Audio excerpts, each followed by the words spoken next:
Well, hello everyone, and welcome to another episode of the Teamwork a Better Way podcast. I'm Christian Napier, and joined by the always impeccably dressed Spencer Horn. Spencer, how you doing? I am well, thank you, Christian. I wish that were true. At least can't see my sweatpants or anything on the bottoms. Hey, that's my daily attire. My wife calls them baby pants. Baby So, pants. I like that. yeah, that's what I do. I basically walk around in baby pants all day. That's my office attire. Uh, a snowy morning. Did you have to shovel the walks? I did. I shoveled this morning and yesterday. Went snowshoeing yesterday, and I just cannot believe it. I mean, how many inches are we up at Alta? I mean, it's got to be like 830 or 50. I know it's over 800. It was over 800 before this last storm came rolling in. Uh, yeah, we shoveled yesterday. We had about 8 inches this morning to shovel, and it's the first time I can recall actually getting my snowblower out in April and removing snow. Isn't that crazy? April. I mean, it's been 40 years, 1983, since the last time we had almost this much snow. We didn't have this much snow, and it caused severe flooding. Now, I hope here in Salt Lake City, we're more prepared than we were back in 1983. But we are being warned to prepare for flooding. You see that happening in California right now. It's just weather is crazy worldwide right now.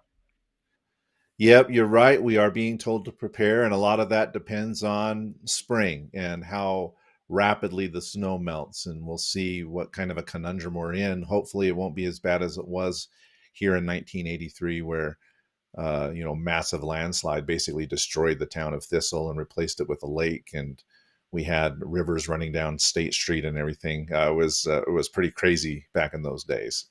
It was, and fingers crossed this time around.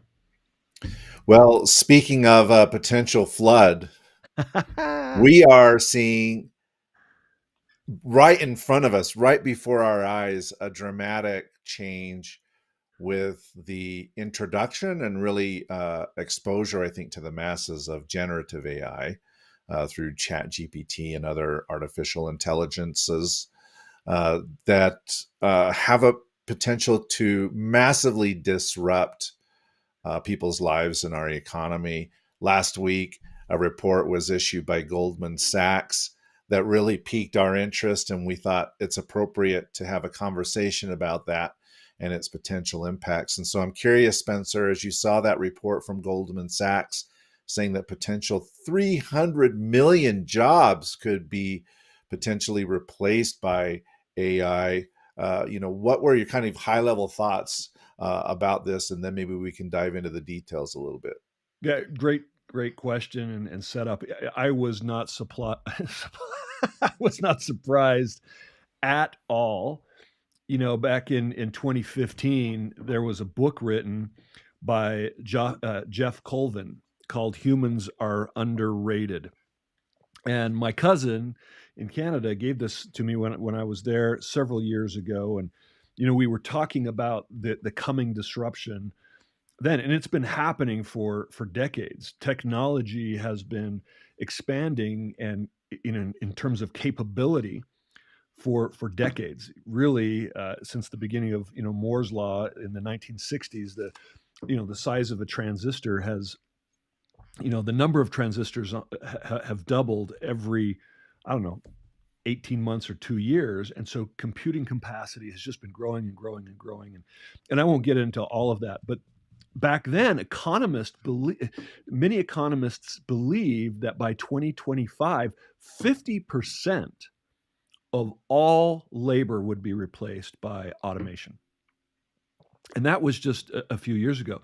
So maybe we got it wrong in terms of the timing, but it sure seems to me that the things that were predicted years ago are now all of a sudden accelerating. Now, will that mean that 50% of jobs will be replaced by 2025? I don't think so. And I think this report bears that out. But could that get pushed back a little bit? The answer is yes.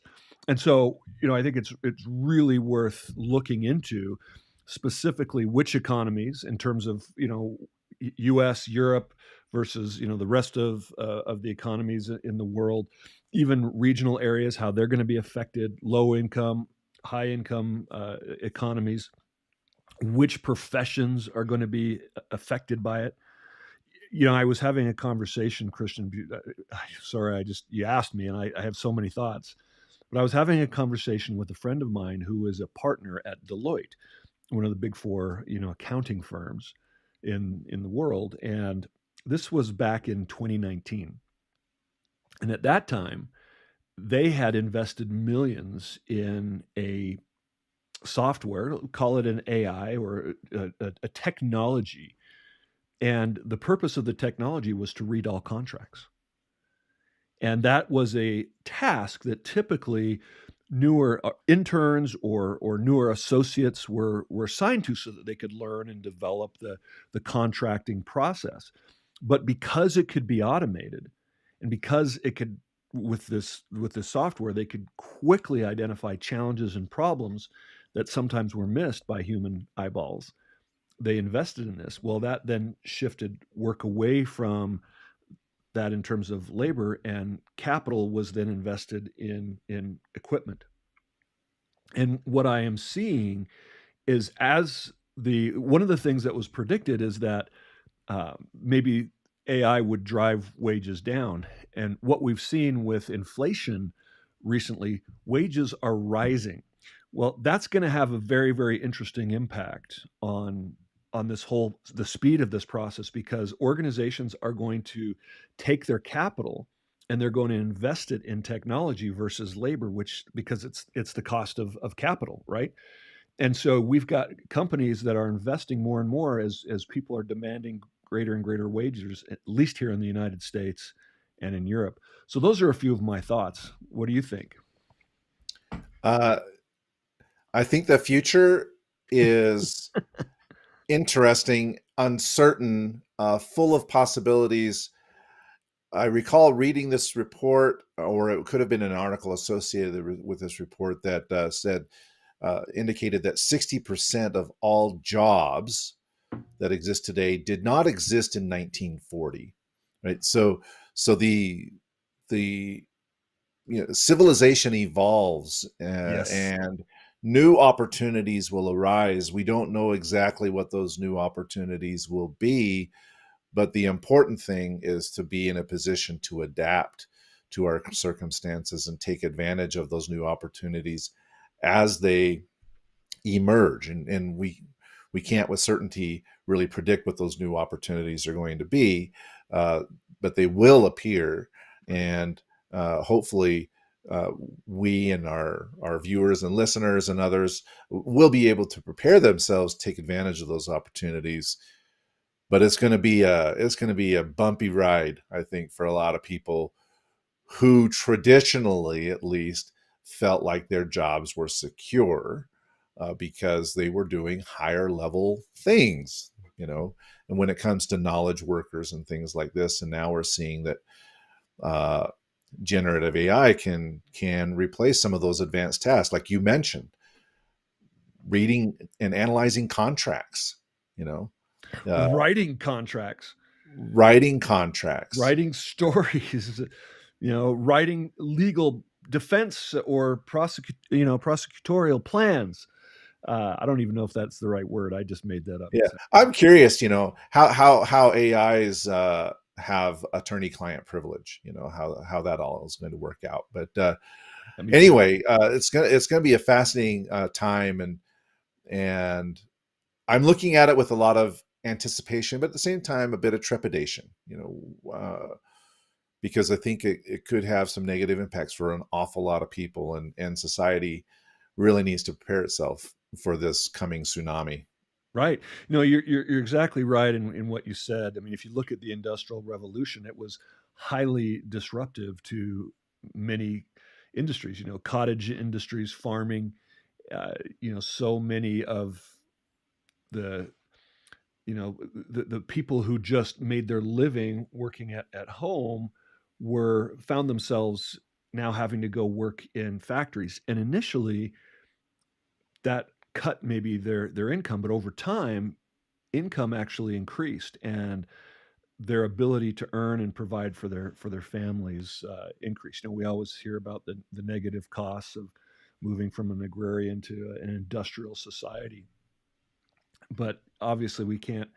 If everybody is an agrarian workforce, then we don't have the benefits of economies of scale and specialization and all of those things that brings. So there's many benefits of of that came from disruption like the Industrial Revolution. There's been many disruptions since then, but you're right, more opportunities, diverse opportunities. So how fast can we learn and adapt? And what's interesting is that some jobs will be not replaced, but augmented by AI. Some may be replaced, or certain jobs like the reviewing of contracts, for example, will now be done by AI, and so that's what we want to look at today. Well, as you mentioned that, it reminded me of a statistic in the report that said roughly 2/3 of all jobs could be impacted to some degree by AI, right? Whether it's replacing jobs or augmenting jobs, making certain tasks easier. Right. But so there are a third of jobs. A lot of those may be jobs that require manual labor. I don't mean that in a derogatory sense by any means. And I think No. actually we should, as a society, place renewed emphasis on the trades because you still need plumbers to come out and fix a leak in your faucet, or replace a dishwasher, or you need electricians to come out and fix your wiring, or there's these are highly valued and valuable skills that are probably not going to be replaced, but in some cases they could be augmented by AI because it could help relieve the burden of these small business owners from doing some of the administrative work that they dread doing. It's like, oh shoot, I gotta get all my accounting done, and I've got to do all my marketing and things of that nature, and so AI could be helpful to them in some of those Right. I in mean, some of those they can respects. save a lot of money on marketing and ads that they that they would otherwise have to do themselves. Let's see. We have a comment on LinkedIn. Albert. Let's see. We've got Dr. Shanahan Swafford said regarding attorney client privilege, the same is true of healthcare documentation and possible malpractice and facility lawsuits for wrong or incomplete documentation. So that's something that we have to take into account when we think about it. Thank you, Dr. Shanahan. That's a great comment. And then Hubert Marchuka, I hope I got that right, is a PMO, project management, and HR expert, says artificial intelligence is transforming our world in every day and maybe every way as well. So love that we've got people chiming in on LinkedIn. So as I said, the cost of labor is high, which will cause capital to be invested in more technology and artificial intelligence, and anything that can be automated will, even in the medical field and in the legal field, which is interesting. We're going to talk about which really industries are going to be impacted the most. U.S. and Europe will probably be impacted more. Why?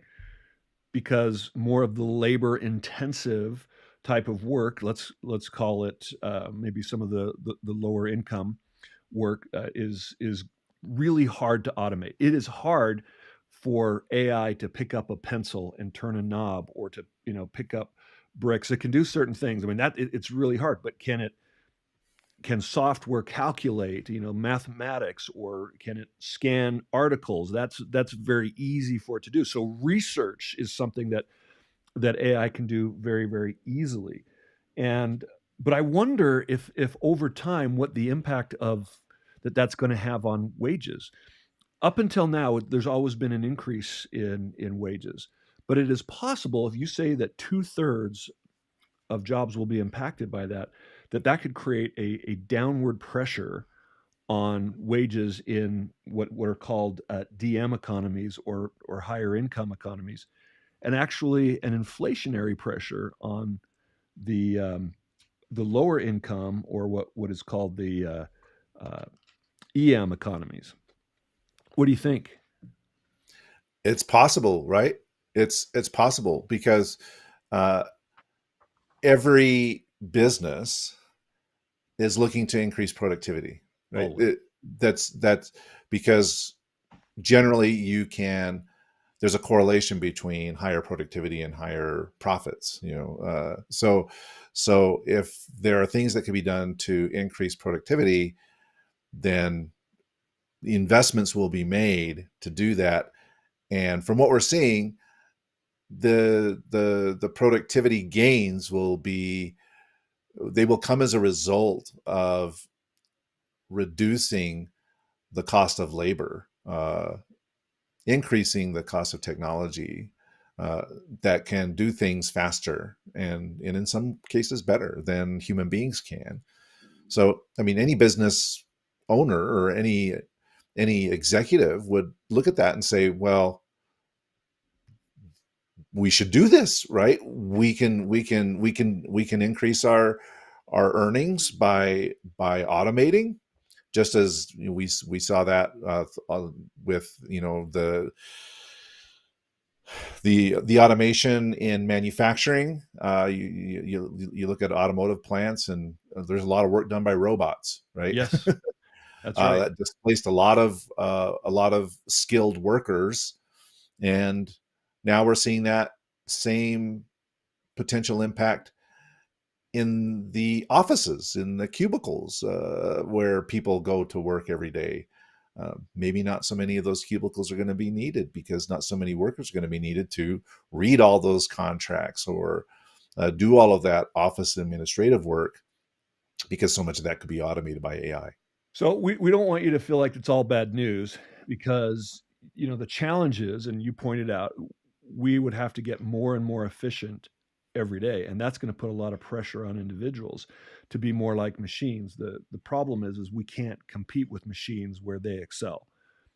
So we have the opportunity to compete with machines where they struggle. Now, AI is getting better at some of the things that humans are good at, but mostly it's us telling them how to behave. But it's usually what makes humans human that really is going to help differentiate us. So, for example, you may have a legal plan that is created by an AI technology or a medical diagnosis, but it's probably not going to be delivered to the client by the robot. And I say, quote unquote, a robot. We don't accept that diagnosis or that plan from a machine. We want to hear it from a human that can talk to us and answer our questions and empathize and relate. And so that's something that really will continue to use humans. I mean, even in the criminal justice system, you have human judges have to decide which criminals that are in prison are who are up for parole, who they're gonna let out early, or who is gonna potentially go back to that life of crime. And humans get it about 50% right, when AI can get it about 75% right. Interesting. As you think about the ability of technology to determine the patterns of criminals, who's going to go back to crime and who's going to change. But really, do you think that society is going to accept those judgments from a machine, or do we need a human to deliver that and still be there to apply those judgments? So, or to, as Dr. Shannon said, make the final judgment as to what is potentially malpractice or incomplete documentation. So you're still going to have to know the profession. The problem is that puts maybe more pressure on you, because as you use the skills less and it's being replaced by automation, does that have the potential to atrophy certain skills?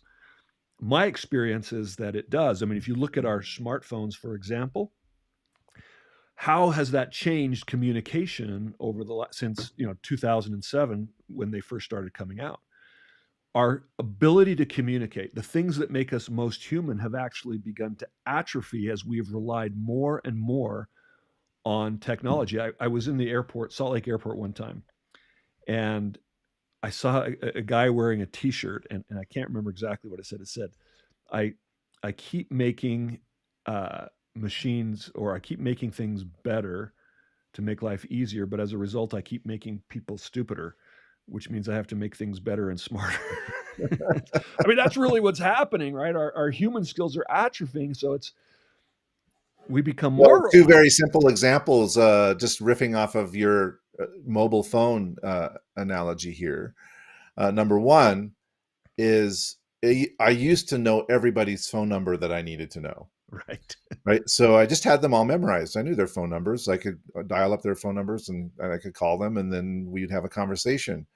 And then when these devices came around, well, I didn't need to memorize all the phone numbers. And so, outside of a very small, like, okay, my wife's phone number and my mom's phone number and my kids, if you ask me, well, what's so and so's phone number? I have no idea. I couldn't tell you.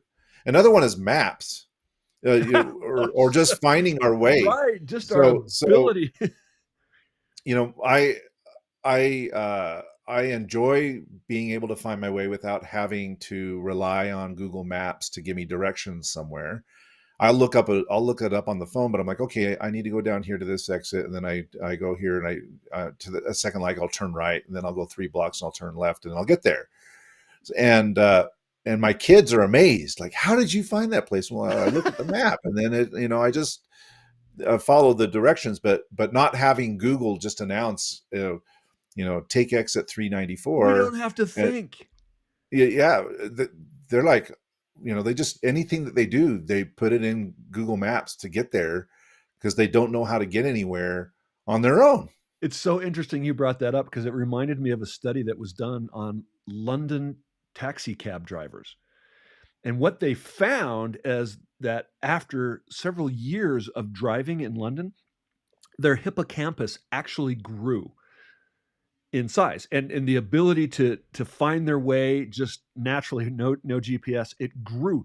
So we with and as they stopped driving later, those same skills begin to atrophy, and the hippocampus would shrink.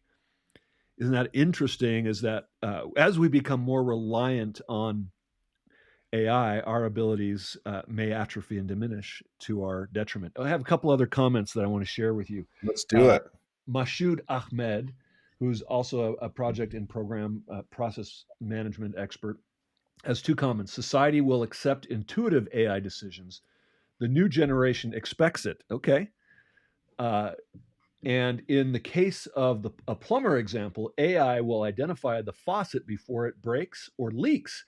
This is currently being worked on in oil and gas, and is a matter of time before it becomes available to households. Now, wouldn't that be great? So, the question then in my mind is, is it going to be Skynet or Bucky? Now, what do I mean by that? Is AI going to take our jobs, or is it going to augment, like, the Bucky of the uh, what is that? Yeah, Captain America, Captain Winter America's Soldier. friend, right? He's got a he's Marvel, got that's an what I was thinking of. arm. Yeah, Marvel. Yes, that's right. He's got a bionic arm that makes him stronger, so it enhances his physical capabilities. And there's lots of other fictional superheroes that have augmented capabilities by technology. Well, let's talk about some of those industries that are going to be impacted. Mahmoud even talked about plumbing. Isn't that interesting? Yeah, and that's That's a going to great be example of augmentation, right? exactly. Where you're using, the Internet of Things and connectivity and AI to actually diagnose where a leak has occurred, which saves the plumber a lot of time. The plumber still has to go in and repair the leak, but they may not have to spend so much time hunting around to try to find out exactly where this leak is occurring, right? Because there is technology that's built into the devices, in this case, into the faucets, uh, that can help, identify, oh, there is a leak and this needs to be replaced. And so that would be a great example of augmentation, right? Yeah, and we have the same thing on our cars, right? The engine light comes on, we've got a imbalance somewhere, a problem, we need to take it in. But I like the fact that this can maybe preempt oil spills and those sorts of things, so that we can have a positive impact on the environment. So the industries. Let's talk about those. We have several industries. The one that may be surprising, that is the basically the share of the industry exposed to automation by AI. And this is US, this is only US. So I know we have people listening from all over the world. Number one is office administrative and support. 46% of those jobs are exposed to being automated by AI. So, for a business like mine, I mean, that means, I can automate so much of what I do, and that means may not have to bring on more assistants. I was consulting a company that was a security, uh, a monitoring company. So, like alarms for fire, emergency, burglary, all those things. And they had a goal several years ago to introduce AI for their phone answering system. And what's interesting is the problem they were having was the call time. They had to answer the phone within 10 seconds. I mean, you're talking fire and other emergencies. Life and death is on the line, and they were averaging um, more than 30 seconds. And in some cases, outliers were a minute plus on hold. And so they introduced a phone system that basically replaced their human operators. These are people who just answer the phone and determine where the calls need to go, and fire or police need to be called, whatever the situation. And over 2 years, this technology was able to get the phone time answering for the urgent calls under 10 seconds down to 3 seconds, and eliminate half of those administrative or operator jobs. And that's an example of how this is augmenting, and because what it does is it determines what the call, the urgency of the call. It triages the call basically, and then routes it to a human to make the necessary actions from there. And so that's an augmentation, but it's also reducing the demand for human labor. Well, what's really interesting to me, Spencer, is that with the onset of the Industrial Revolution and then following World War II, especially here in the US with the GI Bill, uh, really what was pushed, I think, from a policy standpoint was to protect yourself, and from the risk of losing a job because your career becomes obsolete. You need to get education, right? So there's been a tremendous push to higher education Yes. and getting degrees and getting these white collar jobs that require this education, because those to a certain extent would be immune from the automation that we were seeing in manufacturing. Those aren't safe anymore, right? Right. Now AI is coming for those jobs that we thought were Accounting, safe, right? legal. Yeah, we thought those jobs were safe, and so I'm very curious to see how governments react, Yeah. and how industry reacts to this new reality. Because we can't just say, "Oh, well, the protection, if you want to keep yourself immune from these potential impacts, is to go get a degree or get an advanced degree." That's no longer the case, because these jobs are acing. I mean, these AIs are acing LSATs and other advanced degree tests. Clearly, they can do some higher level work that people with degrees thought they were protected. Now we're all, to some degree, at risk here. So what are we going to do? My one thing, and I've been pushing this for a long time, is, and I said it earlier in our conversation, is to put more emphasis on the trades. Uh, but the other thing that you've been talking about, Spencer, way before this generative AI thing popped up recently, but you've talked about AI and protecting yourself. And that's really these human skills, these power skills, because at the end of the day, we are all still human beings, and we need relationships we have to work with people. We are social creatures. And so our skills are perhaps more better focused on those social interactive elements of communication and trust, building trust and managing teams and so on and so forth. So I'm just curious. I've just kind of rambled and riffed on this here, but your thoughts about how AI is impacting workers who historically have felt immune to these changes because of their educational background and work experience now suddenly be exposed. And then also at the same time, uh, the fact that we are still human beings and we still need to connect with each other. So, thank you. Yeah, there are so many skills that I think help us to advance our opportunities and our careers, even within those highly cognitive professions that you've identified. Law, medicine, even mathematics. I mean, that one can be automated quite easily. Yet, understanding, we still need to be able to have an understanding. We need to be able to translate and to work with different departments who may not understand the math, so they need to be able to have someone that can explain those. So we need collaborative skills. We need storytelling skills, which you are somebody that is well versed on the impacts of story because of how it persuades people to move, to act, to change, to evolve, and the ability to tell stories. That is uh, a really a powerful skill, but it needs to be developed and nurtured, and it's something that doesn't necessarily come naturally. Uh, the Project Management Institute, which is an organization that has, I believe, 600 plus thousand project managers that are members of it worldwide, just released a report, and they are talking about, typically project management is a technical type of field. Now, for years, they've been talking about there has to be certain power skills that you need to be effective as a project manager, and they're usually some of these human skills.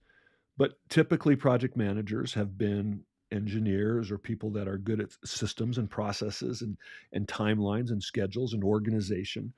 Well, a lot of that's being automated. And so PMI just issued their report that said four skills that have the greatest impact for project managers for their career advancement. Number one is communication, 68% in terms of just the impact that it has on elevating their career. Effective communication, and that is something that you and I, I talk about all the time, and it really takes effort. I mean, we need to put as much effort into getting our technical licensure and certifications as we do into learning how to connect with and motivate and engage with people.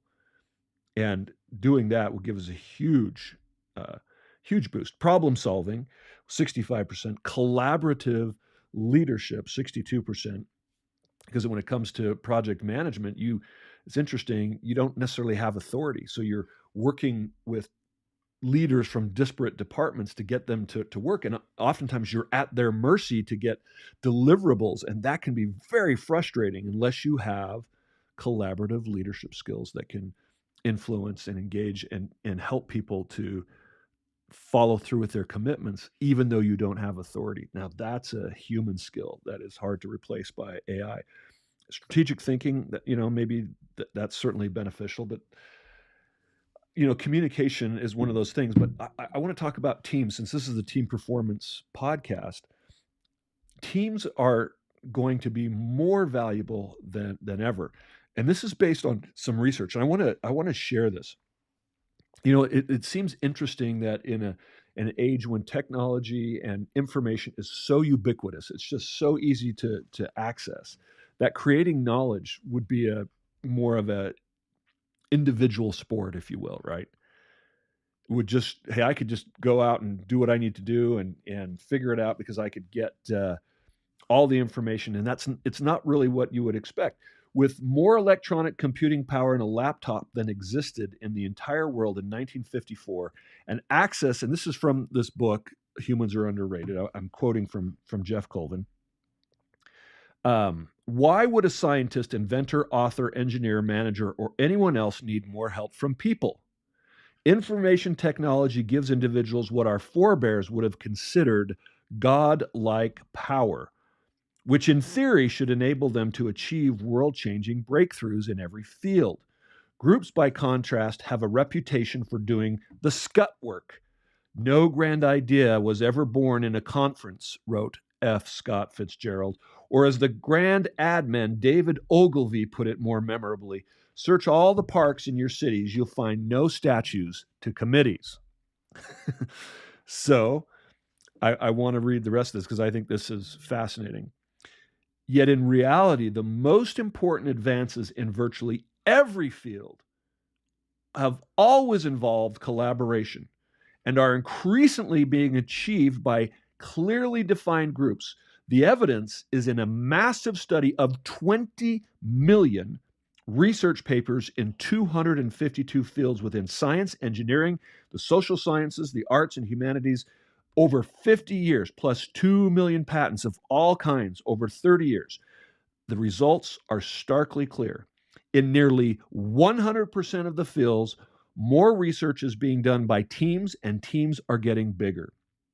In addition, the most influential work which is cited most often in scholarly literature is also being increasingly done by growing teams.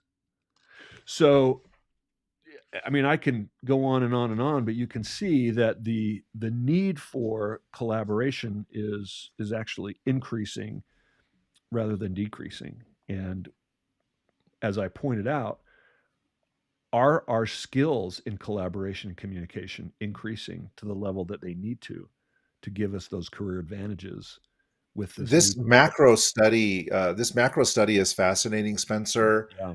I just have a quick question about it, since I have not read the book and it sounds like a fascinating read. But did they cite any reasons for the increased collaboration over the last 50 years? No, a I few. have a Let's see. hunch. I have Let's a see. hunch, but I Let's see don't if know I can. what it.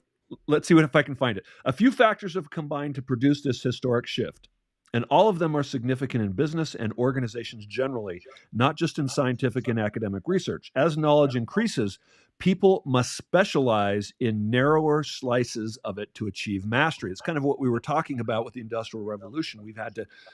People have to specialize. So we've got people know more and more about less and less today, right?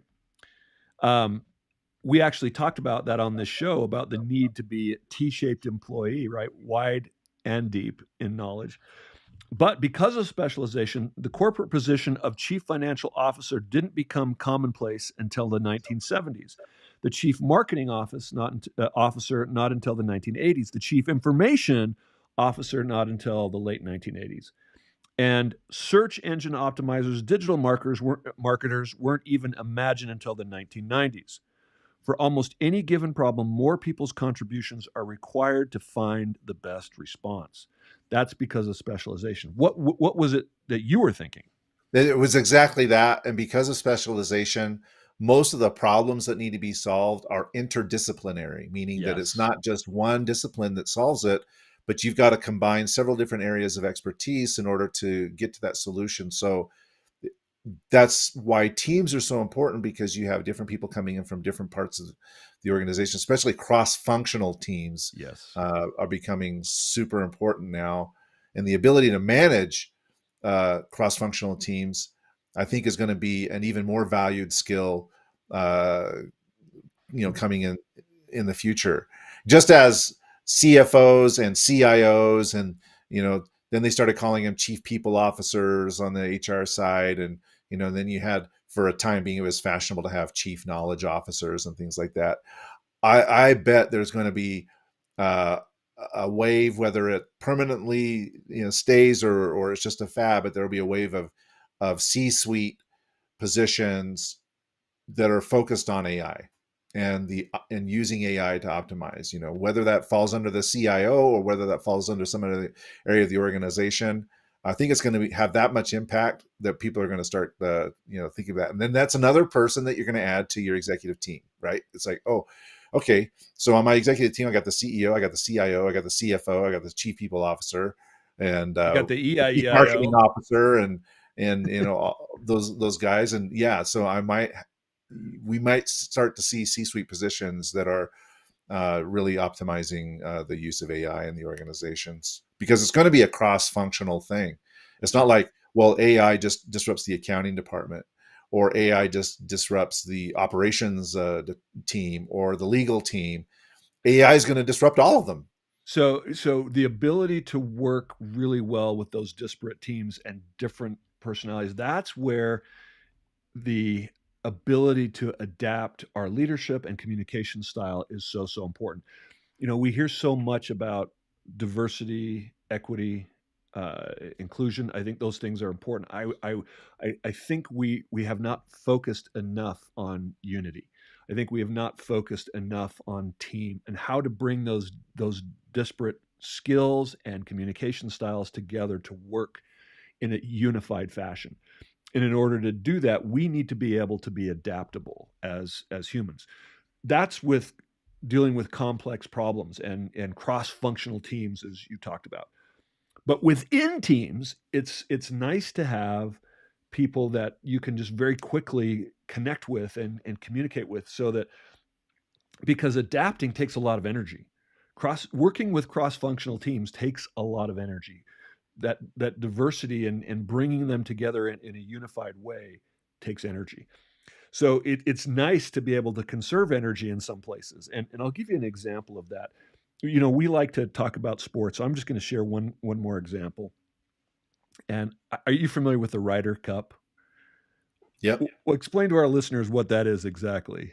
Well, it's a golf tournament. It's the USA versus Europe, and so each I think it's every 2 years the Riders Cup is played, That's correct.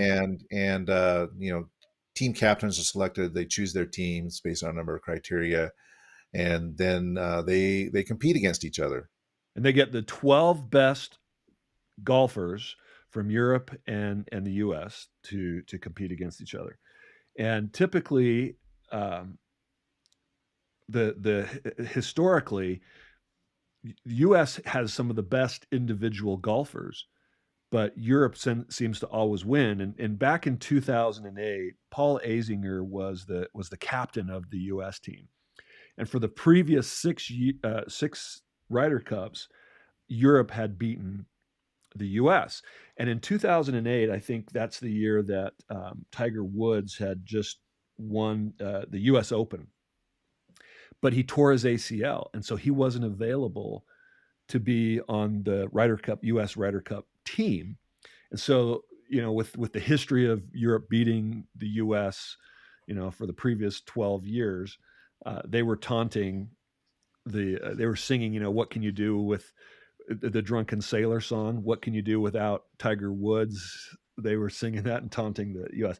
And so Paul Azinger is like, how are we gonna? What are we gonna do? How are we gonna beat golf isn't really a team sport, right? You usually are individuals that kind of do your best and add up your score at the end of the day. That's typically how most teams function, even in business.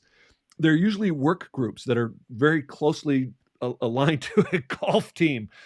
But in the Ryder Cup, it's different because you need to support each other. And even a small comment, uh, wrongly placed, can have a negative impact, or rightly placed and encouragement can have a huge positive impact.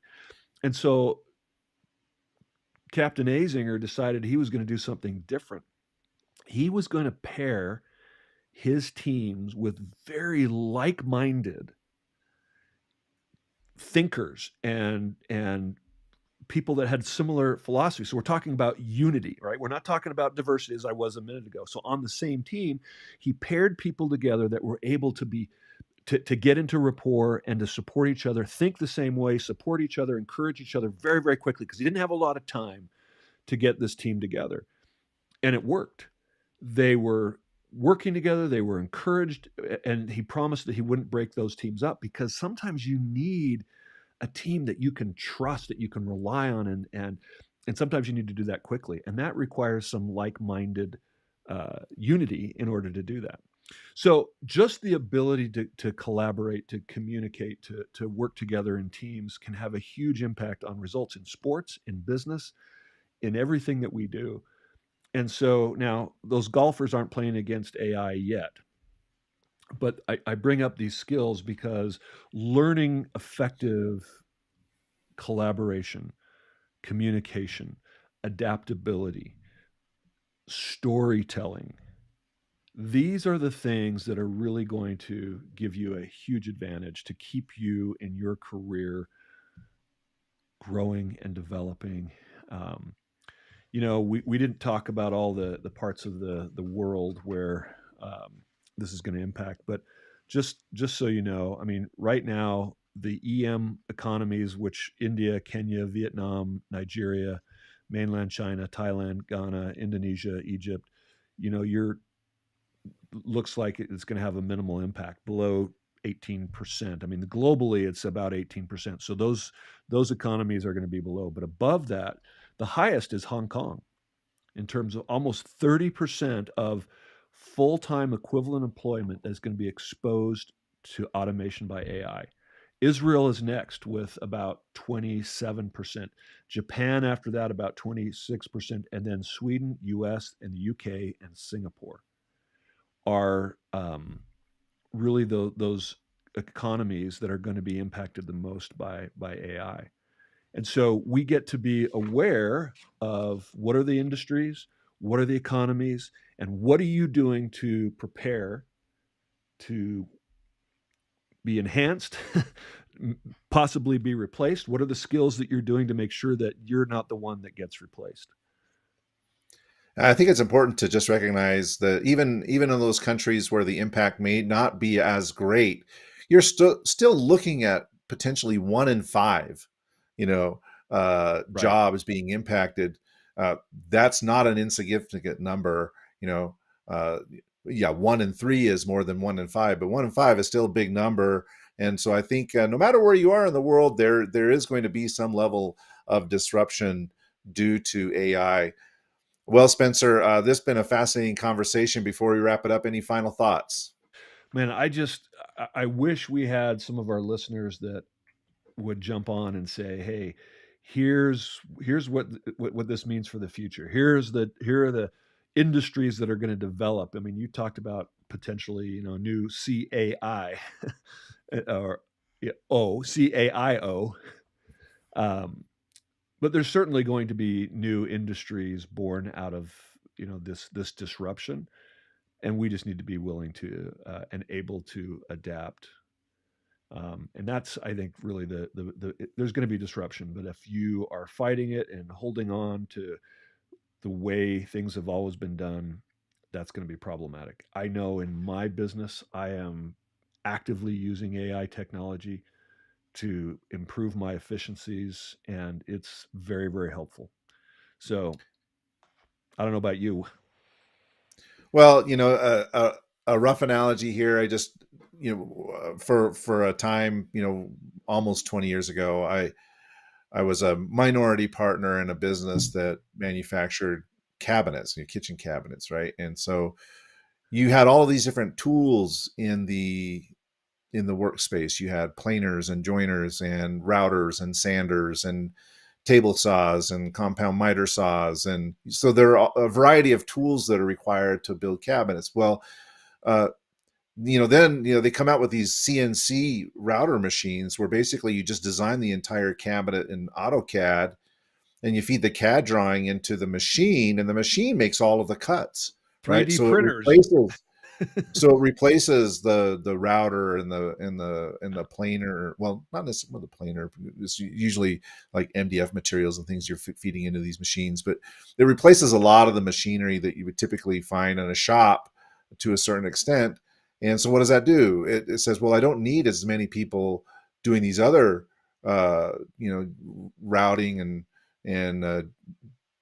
and drilling holes and making cuts with table saws and things like that, but I do need a CAD operator.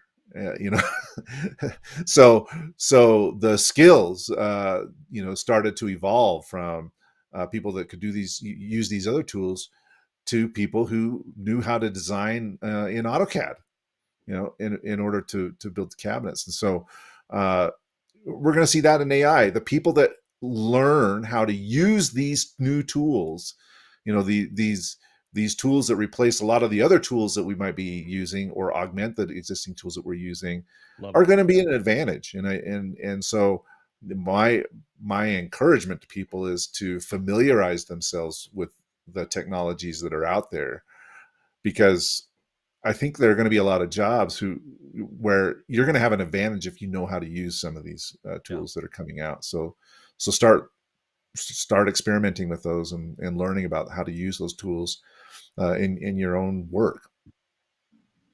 I think that's great advice. And where can people find more great advice from you, Christian, if they want to? Oh, wow. Well, they can, anybody can connect to me on LinkedIn. I encourage anyone, just look for Christian Napier on LinkedIn, connect with me. Happy to have a conversation. And Spencer, you've been helping teams for decades, and I expect that you're going to be helping teams for years into the future. You've helped so many people. How can people find you and connect with you to see how you might be able to help their organization? Well, thank you, Christian. We are Altium Leadership and Coaching, and it is ALTIUM leadership.com. Or just find me on LinkedIn is a great place to find me. Spencer Horn, and you see that Altium Leadership is listed there. So thank you, Christian, for a great hour discussion today. It was great to be with you. Great to be with you as well, Spencer, and have fun digging out in the snow.